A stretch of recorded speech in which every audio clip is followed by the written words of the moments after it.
Saudara, terima kasih Mas di Breaking News Kompas TV, dan saat ini Anda sudah bisa melihat pantauan kami, jurnalis kami di lapangan untuk 3 wilayah di wilayah Jabodetabek yang saat ini masih terendam banjir. Untuk di kiri atas layar Anda berada di wilayah Kebonpala, Jakarta Timur.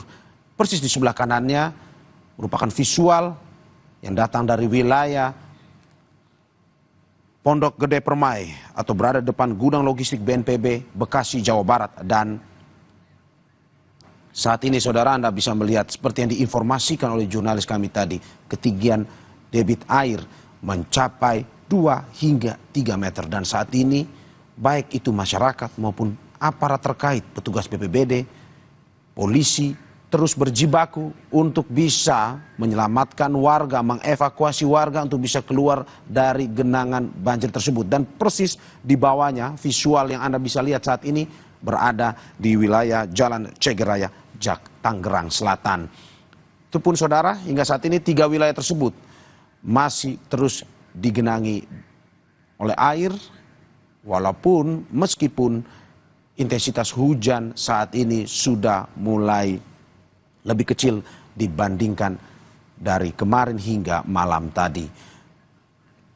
Saudara, untuk mengetahui terkait dengan curah hujan yang tinggi pun juga banjir yang menggenangi wilayah Jabodetabek, kita saat ini sudah bersama Deputi Bidang Meteorologi BMKG, Guswanto.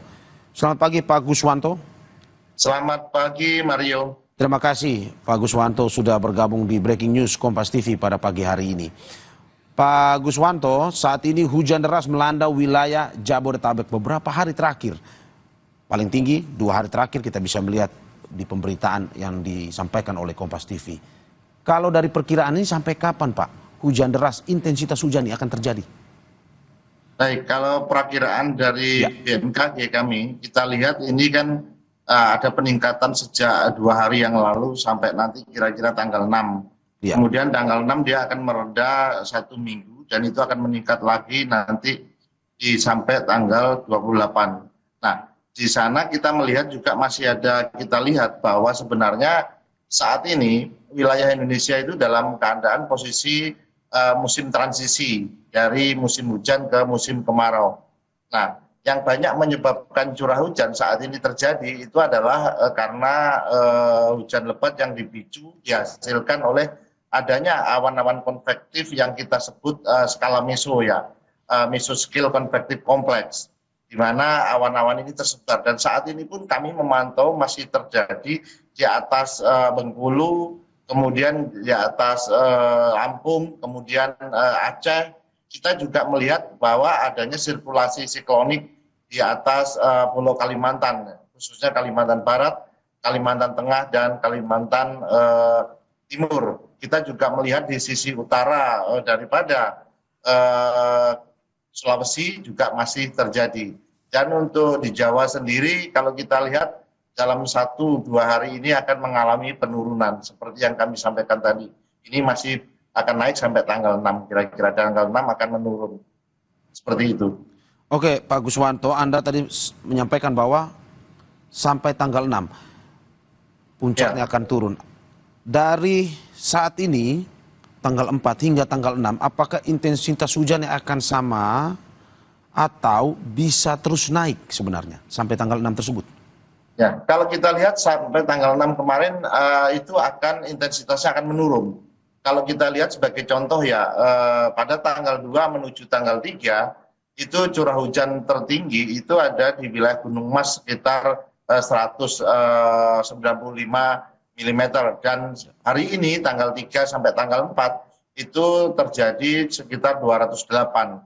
Nah, diprediksi kemungkinan besok itu akan mengalami penurunan sampai tanggal 6, walaupun pasti posisi itu adalah posisi menurun ya, namun potensinya masih terjadi. Oke, Anda tadi sudah sedikit menyebut terkait dengan fenomena cuaca yang terjadi pada tahun ini.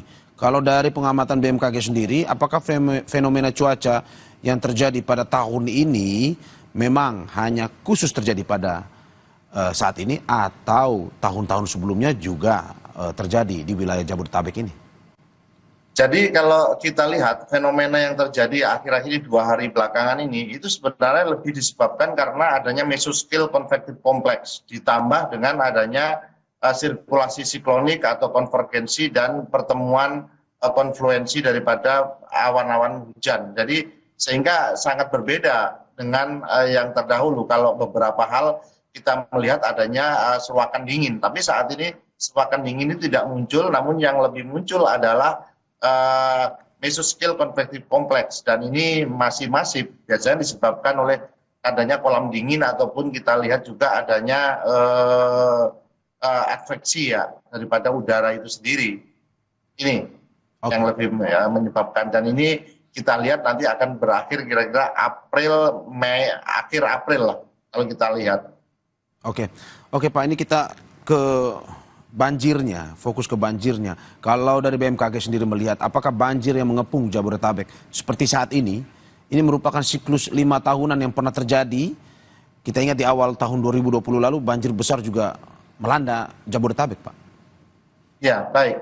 Kalau kita lihat dalam tahun ini kan sebenarnya ada 2 peristiwa ya, yang kita lihat pada waktu malam tahun baru itu, kemudian tampil kita antisipasi mitigasi dengan menggunakan operasi modifikasi cuaca. Nah, untuk kali ini tidak. Jadi kita lihat bahwa sebenarnya kalau kita lihat siklus 5 tahunannya atau siklus tahunannya itu maju sebenarnya. Kalau kita lihat dulu 5 tahunan, terus 3 tahunan, 2 tahunan seperti itu. Dan ini sangat berbeda. Ini lebih cenderung seperti yang disebabkan pada waktu beberapa hari yang lalu. Kita lihat Pelabuhan Ratu ya, penyebabnya hampir sama, yaitu adanya mesoscale convective complex.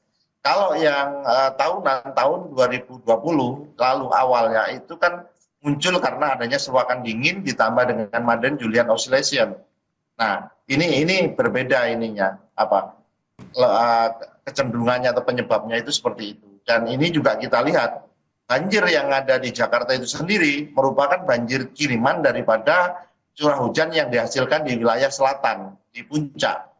Jadi kalau kita lihat untuk peta wilayah sebaran hujan itu paling tinggi ya tadi saya sampaikan di Gunung Mas, kemudian dia karena memiliki daerah aliran sungai Ciliwung, maka dia akan sampai ke Jakarta. Sedangkan Jakarta sendiri curah hujan yang kita lihat masih di bawah 50, sedangkan yang di Ciliwung itu di atas Ciliwung Hulu itu sudah sampai 195.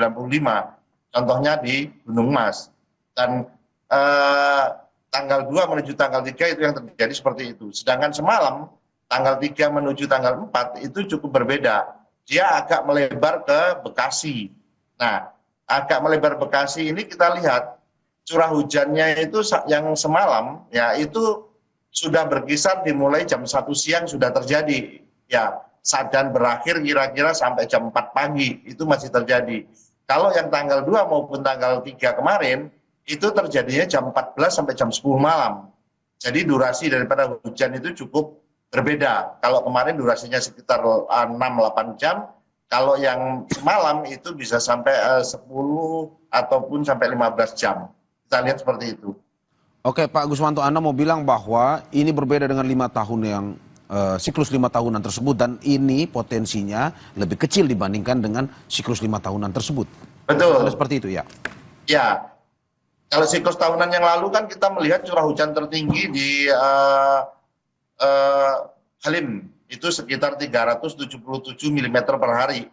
Saat ini sekitar lebih rendah lah, artinya 212 di Sumur Batu, Bekasi, ataupun di Gunung Mas sekitar 208 mm per hari. Ya cukup berbeda itu. Oke, Pak, kalau dari BMKG sendiri, apakah memang fenomena cuaca kali ini sudah terprediksi sebelumnya? Kalau kita lihat dari BMKG, fenomena seperti ini sudah terprediksi. Dan kalau kita lihat kejadian beberapa hari yang lalu ya, kita sudah melihat dari, kan ini namanya mesoscale convective complex. Itu sudah kita lihat dari citra satelit inframerah kita. Dan sudah kita informasikan adanya peringatan dini. Peringatan dini itu sudah kita keluarkan. Ya, baik peringatan dini 3 harian, peringatan dini 1 harian, dan yang terakhir adalah peringatan dini untuk 1-3 jam ke depan. Itu kalau misalkan pada waktu kejadian yang kemarin di Puncak, itu sejak jam 12 siang kita sudah memberikan peringatan dini cuaca ekstrim wilayah Jabodetabek. Dan kita berikan jam 12 ditambah 3 jam, tambah 5, dan sampai jam 21. Dia akan meluas sampai di mana, seperti itu. Oke, dan apakah memang peringatan dini ini sudah diinfokan mungkin ke pemerintah-pemerintah yang berada di wilayah yang punya potensi genangan banjir yang tinggi? Baik, kalau kita lihat informasi peringatan ini kan penyebarannya sangat banyak ya. Medianya. Namun perlu dimasifkan lagi. Jadi kami BMKG sudah bekerja di bagian hulu dan hilirnya adalah di masyarakat. Barangkali perlu dimasifkan di interface-nya. Kami sudah bekerja memberikan peringatan ini melalui WA Group. Kami memiliki misalkan seperti Jawa Barat, kami memiliki BMKG Koordinator Jawa Barat. Dan BMKG Jawa Barat akan menyebarkan melalui WA Group yang ada di Jawa Barat, yang terdiri dari beberapa stakeholder. Dan di sana harapannya bahwa interface tadi bisa menyampaikan langsung kepada masyarakat. Kemudian kami juga melakukan bekerja sama dengan Komdigi ya untuk memberikan informasi SMS Blast. Nah barangkali ini juga perlu dimasifkan lagi seperti itu. Oke. Pertanyaan berikutnya Pak, dengan melihat masih ada banjir yang menggenangi wilayah Jabodetabek ini, apakah mungkin saja dari peringatan yang disampaikan oleh BMKG mitigasinya masih belum terlaksana dengan baik? Tapi sebelum menjawab Pak Guswanto, kita saksikan yang mau lewat berikut usai jeda.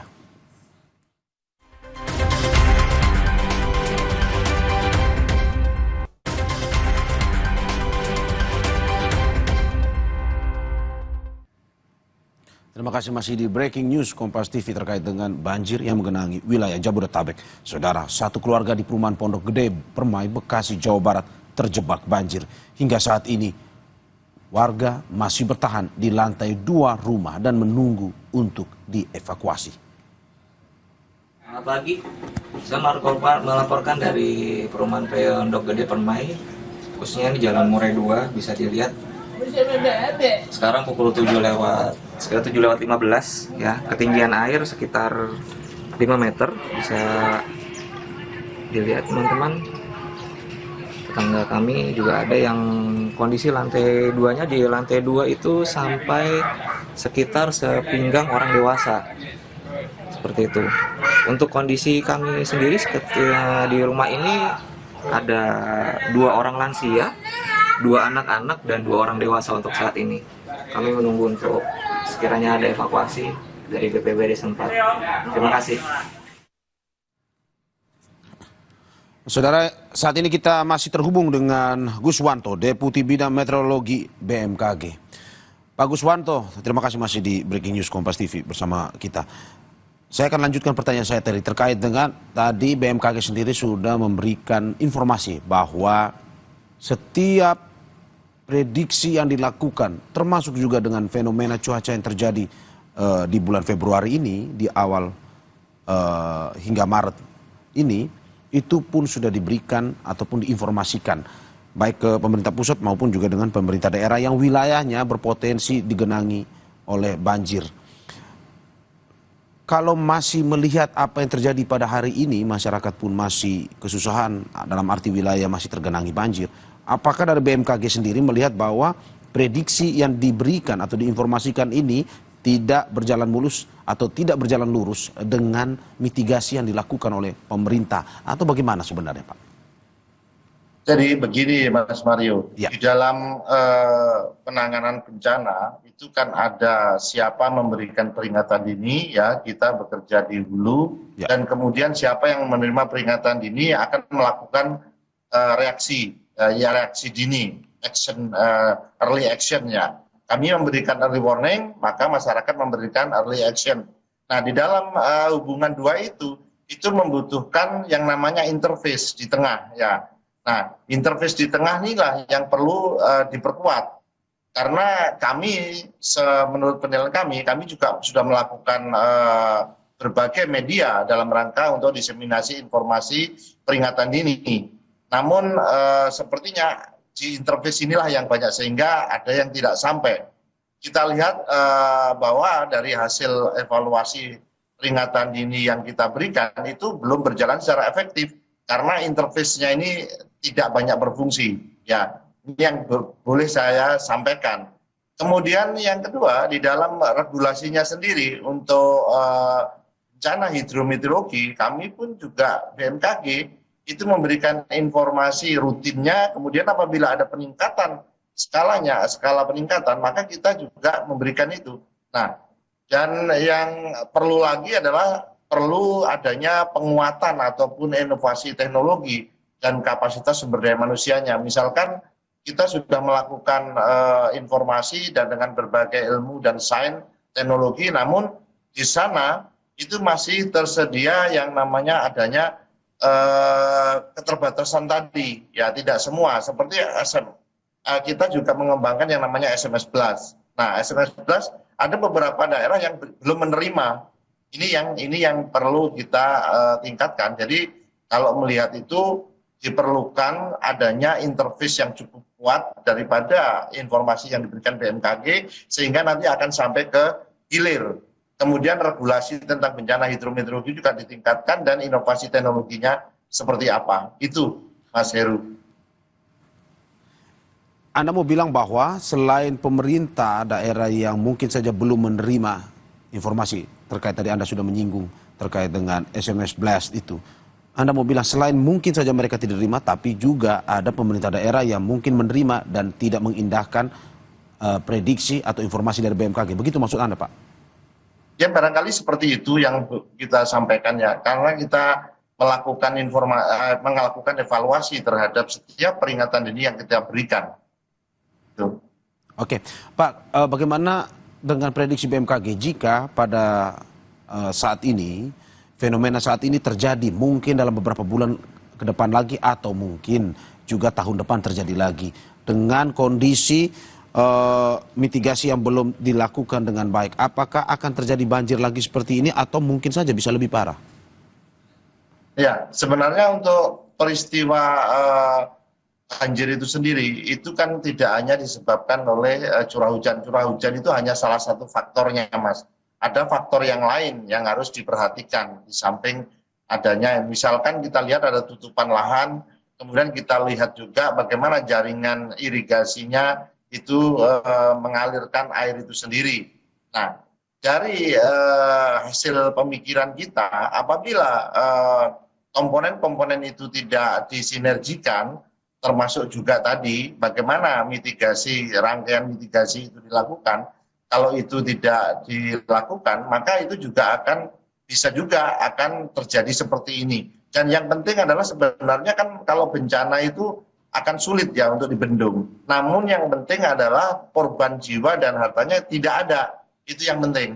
Jadi walaupun ada bencana, tapi kalau mitigasinya baik, kemudian kalau ini penanganannya lebih baik, maka itu ya, zero victim. Nah ini yang diharapkan. Gitu. Oke, Pak Guswanto. Pak Gus melihat bahwa di awal tahun saja, di bulan Februari Maret ini, sudah terjadi banjir yang melanda wilayah Jabodetabek. Dari prediksi BMKG, selama Maret hingga Desember dalam 1 tahun ini, 2025, apakah mungkin ada fenomena-fenomena cuaca yang sama persis atau mungkin juga berbeda yang bisa mengakibatkan banjir atau lebih parah mungkin saja menggenangi wilayah Jakarta dengan intensitas yang lebih tinggi? Baik, kalau berdasarkan pengamatan BMKG, sebenarnya kan wilayah Indonesia itu untuk bencana hidrometeorologi itu kan mengintai sepanjang tahunnya. Kita bagi menjadi 4. Pertama, kalau kita lihat Maret, April, Mei itu pancaroba dari musim hujan ke kemarau. Nanti Mei, Juni, Juli ya, Juni, Juli, Agustus itu biasanya kan musim kemarau. Di sana maka bencana hidrometeorologi yang muncul adalah misalkan kekeringan, kebakaran hutan dan lain sebagainya. Kemudian kembali lagi musim pancaroba lagi dari September, Oktober, November, dari kemarau menuju ke hujan lagi. Nanti pada saat menuju hujan kan ada lagi tuh Desember, Januari, Februari. Nah, di situ biasanya itu muncul kembali fenomena seperti ini.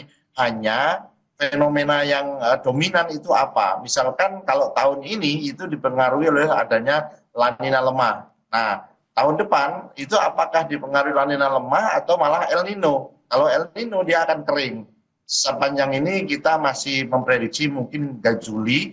Kita lihat apabila Juli itu saat ini menuju netral. Tapi kalau nanti setelah Juli biasanya akan muncul dia menuju El Nino atau menuju La Nina. Nah, kalau dia menuju La Nina maka seperti ini bisa perlu diwaspadai kembali. Kalau El Nino maka kekeringan dan kebakaran hutan ataupun polutan nanti perlu diperhatikan. Nah, ini sebenarnya sudah siklus sepanjang tahun, hanya seperti itu. Hanya bagaimana kita memitigasinya dan bagaimana kita mengelolanya. Demikian kira-kira. Oke, Mario. Pak Guswanto dari BMKG sendiri melihat apa ataupun imbauan apa yang diberikan terkait dengan mitigasi-mitigasi sederhana mungkin kepada masyarakat dan juga mitigasi berkelanjutan yang diberikan kepada pemerintah. Apa imbauan dari BMKG sendiri, Pak? Baik, himbauan daripada BMKG yang pertama, tetap tenang dan waspada terhadap adanya bencana hidrometeorologi yang diakibatkan oleh adanya cuaca ekstrim. Karena cuaca ekstrim itu menyebabkan tidak hanya satu bencana, misalkan longsor, ada banjir, ya banjir bandang itu. Itu tetap tenang dan waspada. Yang kedua, yang kami sarankan adalah bahwa masyarakat tidak perlu panik, tetap mengupdate informasi cuaca dari BMKG, peringatan dininya harus diperhatikan. Artinya kalau BMKG sudah memberikan peringatan dini, tolong itu ditindaklanjuti dengan aksi dini, paling tidak menyingkir dari itu. Kemudian khusus untuk tempat-tempat daerah yang rawan, itu misalkan yang memiliki lereng ataupun di bantaran sungai ataupun di cekungan, sebaiknya sudah mengantisipasi lebih dahulu. Karena kita tahu Jabodetabek ini kan sebenarnya tempat air ya, rawa, setu dan sebagainya, namun terbangun oleh pembangunan sehingga ditinggali oleh manusia, dan ini juga harus diperhatikan. Perumahan-perumahan yang cekung itu pasti akan berdampak.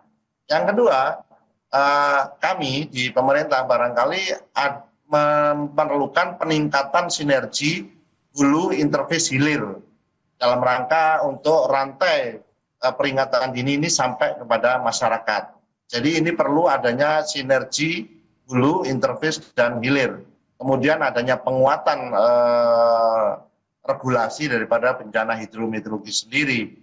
Dan yang terakhir, kita juga menghimbau ya kepada masyarakat, langkah mitigasi yang paling sederhana adalah bagaimana kita masyarakat keluarga ya dalam unit terkecil itu keluarga mengetahui lingkungan tempat tinggalnya, atau nanti ditambah juga dengan bagaimana melihat peringatan dini atau perakiraan cuaca dari BMKG. Nah, dua hal pengetahuan itu digabungkan itu menjadi satu langkah mitigasi yang paling utama, karena kekuatan tidak ada orang lain yang bisa kecuali kita sendiri yang mengetahui kondisi lingkungan di sekitar kita. Itu adalah salah satu langkah mitigasi yang terbaik. Kalau dari unit keluarga sudah melakukan, otomatis kalau semua berjalan bersama menjadi gerakan masyarakat, maka ini bisa menjadi satu kekuatan besar untuk mitigasi bencana secara regional, nasional bahkan. Kira-kira itu Bung Heru yang bisa sampaikan, dan saya tidak lupa menyampaikan tetap mengupdate informasi perakiraan cuaca dan peringatan dini cuaca dari media BMKG, ada www.bmkg.go.id, ada info BMKG, ada call center 196, atau bahkan datang ke UPT BMKG yang ada di seluruh Indonesia. Kira-kira itu yang bisa disampaikan Bung Heru. Mario, terima kasih. Terima kasih Pak Guswanto, Deputi Bidang Meteorologi BMKG, atas apa yang disampaikan, atas apa imbauan yang diberikan kepada masyarakat, pemerintah, untuk pada akhirnya memitigasi hal-hal ini terkait dengan fenomena cuaca yang terus diprediksi oleh BMKG. Terima kasih Pak sekali lagi, sehat selalu Pak. Sehat selalu. Saudara jangan kemana-mana karena breaking news Kompas TV akan segera kembali dengan informasi terkait dengan banjir yang menggenangi wilayah Jakarta. Tetap di breaking news Kompas TV.